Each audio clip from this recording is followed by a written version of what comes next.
우리가 눈으로 보고 귀로 듣는 이 세상. 근데 그 너머의 실제에 우리가 가닿을 수 있다면 어떨까요?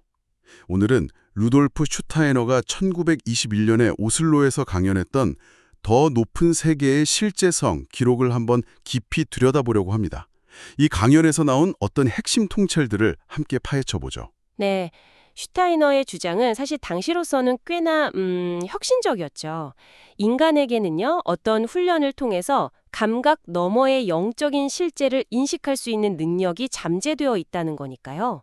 근데 이걸 그냥 막연한 신비주의가 아니라 정신과학이라는 어떤 체계적인 접근법으로 제시했다는 게 중요합니다. 아, 정신과학이요. 네. 오늘 우리가 살펴볼 게 바로 그 방법론, 그리고 슈타이너가 왜 이게 우리 시대에 중요하다고 봤는지 그 이유입니다. 정신과학이라. 그게 흥미롭네요. 보통 과학하면 물리적인 증거, 뭐 이런 걸 다루는데 정신의 영역을 과학적으로 탐구할 수 있다? 이게 바로 슈타이너가 말한 안트로포소피, 인간 지혜학의 어떤 핵심 아이디어인가요? 맞습니다. 슈타이너의 핵심 주장이 바로 그거예요. 영적인 인식이라는 게 무슨 모호한 믿음의 문제가 아니라 마치 근육을 단련하는 것처럼요. 사고력 자체를 의식적으로 강화하고 집중시키는 훈련을 통해서 도달할 수 있다는 거죠. 그러니까 검증 가능한 현실이라는 겁니다. 사고력을 근육처럼 단련한다? 네, 이걸 상상적 인식이라고 불렀어요. Imaginative cognition. 근데 이게 그냥 머릿속으로 그림 그리는 그런 상상이랑은 뭐랄까 차원이 다른 거예요. 객관적인 실제를 파악하는 능력이라고 봤죠. 와, 사고력을 단련해서 감각 너머를 본다니 우리가 세상을 인식하는 방식 자체를 좀 근본적으로 바꿀 수도 있다는 얘기처럼 들리는데요. 그럼 구체적으로 뭘 인식할 수 있다는 건가요? 예를 들면요. 예를 들어서 슈타이너는 이런 혼란된 인식을 통해서요. 그냥 막연하게 생명력 뭐 이런 개념이 아니라 실제로 관찰 가능한 실체로서의 에테르체 또는 생명체를 지각할 수 있다고 설명합니다. 에테리치요? 네. 일반적인 우리 의식은 사실 감각 정보나 기억에 좀 묶여 있잖아요. 근데 훈련된 인식은 그 한계를 넘어선다는 거죠. 아, 이건 또 영혼이랑 육체의 관계를 그냥 정신과 육체는 별개로 평행하게 작동해 뭐 이런 식의 심신평행론 같은 추상적인 이론으로만 보는 게 아니고요. 아예 두 번째 치아가 난 후에 나타나는 어떤 변화들처럼 실제적인 현상 속에서 영적인 것을 관찰하려는 시도랑 연결이 돼요. 알겠습니다. 근데 이제 영적인 세계 이야기하면 보통 뭐랄까 심령술이나 아니면 죽은 사람이랑 소통하는 거 이런 걸 떠올리기 쉽잖아요. 올리버 로지 경 사례처럼요. 죽은 아들 레이먼드랑 소통했다는 뭐 그런 주장들. 슈타이너는 이런 현상들은 어떻게 봤을까요? 바로 그 지점에서 슈타이너는 명확하게 선을 그었어요. 그는 심령술이라던가 매개체 현상, 그러니까 로지의 사례 같은 거요.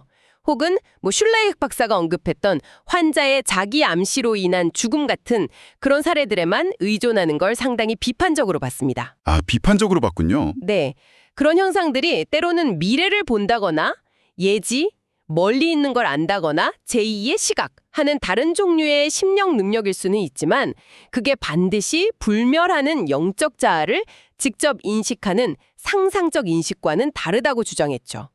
예를 들어 로지의 경우 그 매개체가 사실 미래의 사진을 볼 사람들의 생각을 미리 읽었을 수도 있다. 뭐 이런 다른 설명이 가능하다고 본 겁니다. 그렇군요.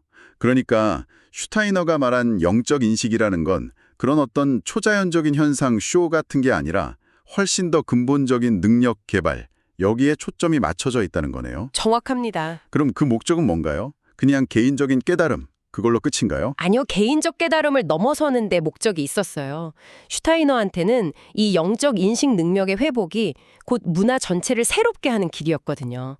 예를 들어 아이들의 영적인 발달 단계에 대한 이해를 바탕으로 한 발도르프 교육 같은 거요. 아, 발도르프 교육이 여기서 나왔군요. 네, 그리고 또 영적인 통찰에서 영감을 받아서 소리나 말을 움직임으로 표현하는 예술, 오이르티미 같은 구체적인 실천으로 이게 이어진 거죠. 오이르트미. 그는 현대사회가 너무 지성주의에 치우쳐서 인간 본연의 영적인 측면을 잃어버렸다고 봤어요.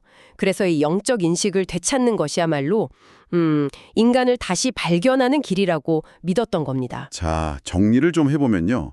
슈타이너는 감각세계 너머의 실제에 접근하기 위해서 차계적인 내적 훈련법을 제시했고 이게 단순히 개인의 성장을 넘어서 우리 사회가 직면한 문제들을 해결하는 어떤 열쇠가 될 수 있다. 이렇게 본 거군요. 자, 지금 듣고 계신 당신에게 이 이야기는 어떤 울림을 주나요? 슈타이너는 우리가 보통 전부라고 생각하는 이 감각적인 현실이 사실은 이야기의 일부일 뿐이라고 말하는 셈입니다. 만약에요, 우리 안에도 이 감각 너머의 세계를 인식할 수 있는 아직 깨어나지 않은 능력이 정말로 개발되기를 기다리고 있다면 어떨까요? 그것이 만약 사실이라면 당신 자신이나 혹은 당신이 살고 있는 이 세상을 어떻게 다르게 보게 될까요? 한 번쯤 스스로에게 던져볼 만한 그런 질문인 것 같습니다.